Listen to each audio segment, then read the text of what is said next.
Namaste, my name is Ramesh Chaudhary. I am a nature guide as well as Kailas tour organizer, and I've been working in the field of ornithology since last 25 years. So very interesting questions. I got into the birding because I was born and brought up very close to the nature, and when I saw the others watching the birds, and that's how I got interest in the birds and the bird watching.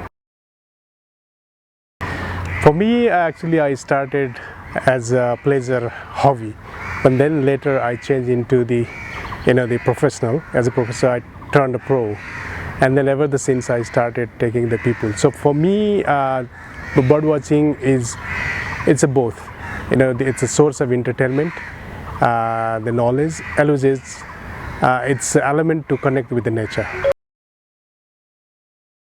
Oh, just to name few, there are several benefits of the bird watching. The one, it connects, as I said, it integrates you with the nature. The other one, it helps you to pass the time.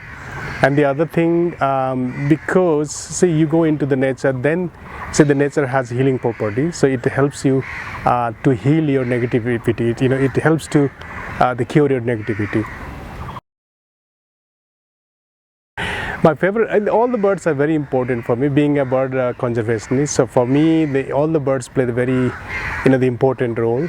But for me, just to name just few, I like the pitta.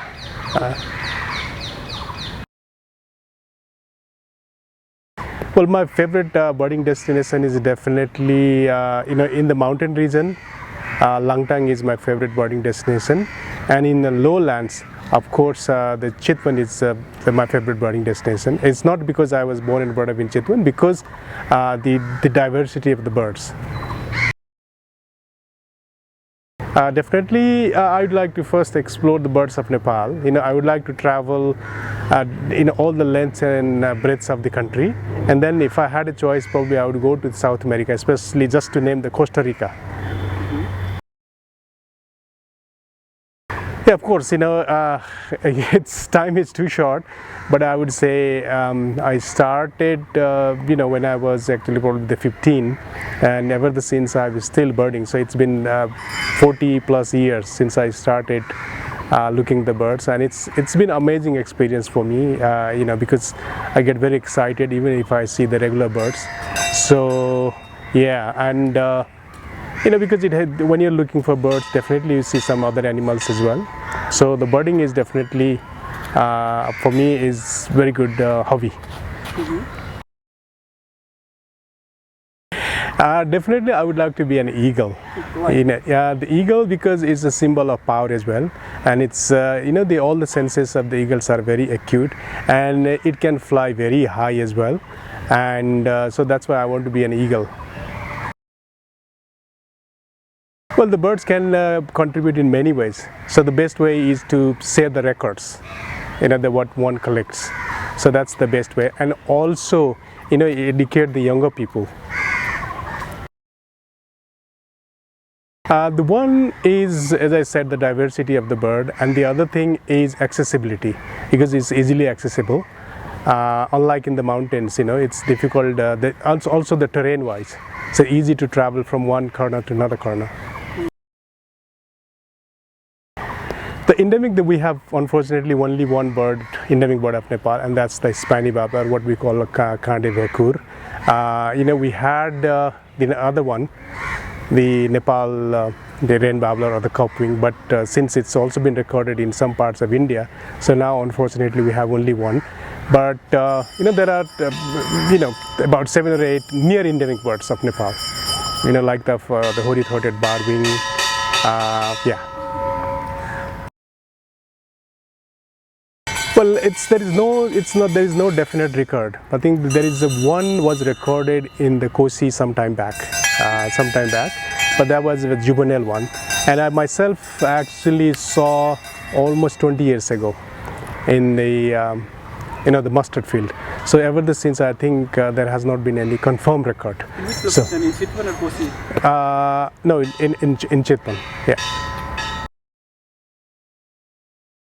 So there are some. The one is I'm against the sound play, because a lot of bird watchers, even the pro bird watchers, they use like the call to attack the birds, because we have to look from the other side. We have to follow the birding etiquettes. That means do not go very close, do not go closer to them, do not photograph the nesting birds or the chick birds. So yeah, these are the very common thing. Do not try to approach the birds. So we have to maintain the distance as well. Well, the national bird of Nepal is, we call dafe. That's Lophophorus impejanus. So that's what it is, and also it's called a Himalayan monal in English. And it is actually, it has got the wide distribution from east to west, but in higher altitudes, in the Himalayan regions. So, but it's one of the easiest destination of the regions to see our national bird or dafe, what we call Himalayan monal, is Khumbu region. Though you also see in Langtang region in Annapurna, but the Khumbu region, somewhere that's anywhere near the Namche Bazaar, Forche and Khumjung. So these areas are very good habitat for a Himalayan monal or dafe. The yatra is a pilgrimage, of course. Pilgrimage is a site where we believe that, and especially the Kailas is abode of Lord Shiva and his beloved family, and it is also considered as a Mahayatra. It's not because of the difficulty, because you will experience the presence of three, we call three devas, like Brahma, Vishnu, Maheshwara. Like the Kailas itself is abode of Lord Shiva, and Manasarovar, it is considered as the place for Lord Brahma. And there is Tirthapuri, which is also called the Adi Badrinath, and that's the abode of Lord Vishnu, because that is the place where Lord Vishnu in the form of Mohini killed the Bhasmasura. So in one yatra or in one pilgrimage, the journey, you visit three important places of three devas. It varies from country to country. Let's say if a birder from Australia comes to Nepal, he wants to see the woodpecker, because there's barely you see the woodpecker in Australia. And Europeans mostly, they want to see the forest birds. They are not very interested in the water birds. So the birders coming from South America, they want to see the grassland birds. So it varies from which corner of the world the birders come from. Well, I would say we have to be very responsible birders. We have to follow the etiquettes, birding etiquettes. So that's very important now. The photography and bird watching, we have to take it together, but we have to be more ethical. It's of course, being close to the nature is a privilege. So when you are looking for birds, you are always close to the nature. And as I said, the nature has a lot of healing properties. So the one way it's a source of entertainment. The other one helps to connect with the nature. So I have learned so many things, and also because by observing the birds, you can learn the lessons in your life as well. Okay, the Bengal florican is one of the critically endangered species of the birds. It's a grassland bird and mainly found in the lowlands. And unfortunately, because the loss of the grassland has pushed the population, up to the edge. And mainly there are three places where you can still see. The one is Koshi, which is probably the best habitat for Bengal florican Nepal, and secondly is Suklafanta and the Chitwan. So Bardhe, I think the population in Bardhe is already wiped out. The best way to conserve the Bengal florican, we have to maintain its habitat. Because the Bengal florican is needs a specific kind of the grassland. So if we can manage those kind of grasslands, I think we have every possibility of reviving the population of the Bengal florican. Well, I would say, we need to, let's increase the birding community. It's still very small community, only a handful of people are interested in birds, because unfortunately what is the situation in Nepal, there are more people who like to kill the birds, and there are very few people who like to protect the birds. So we have to increase the birding community, and then, but we also have to teach them the lesson to be more ethical. Yeah, so actually the gears is a matter of personal preference. I would suggest that if you are not a professional, if you are not earning, by let's taking the photograph or showing the birds, I think you don't have to invest that much money in birds. Of course, the gears can make a difference. When you have better gears, you will have the better the chances of identifying birds. But having said that, you also have to identify your need.